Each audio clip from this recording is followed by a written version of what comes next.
நம்ம இப்போ வந்து ஈஸ்வரோட ஃபேமிலி கூட இருக்கோம். ஈஸ்வர்கிட்ட வந்து என்ன மாதிரியான சேஞ்சஸ் வந்து டியாவோட பிரெயின் ட்ரெயின் கோர்ஸ் மூலமாக நடந்துச்சுன்னு சொல்லிட்டு ஈஸ்வரோட மம்மி கிட்ட பேசலாம். Good evening.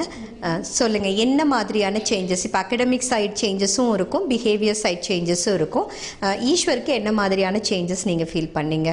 ஈஸ்வர் கொஞ்சம் ஸ்லோ லேர்னிங் தான். ஆனா இப்ப வந்து ஆக்சுவலா ரொம்ப நேரம் படிப்பான் அவன்.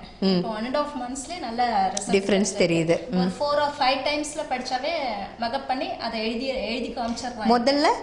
முதல்ல எங்க அம்மா கொஞ்சம் எனக்கு புரியலம்மா, லேட் ஆகுதுமா, சரி நான் விட்டுறேம்மா அப்படின்னு சொல்லிட்டு இருப்பான். என்ன ஸ்டாண்டர்டு?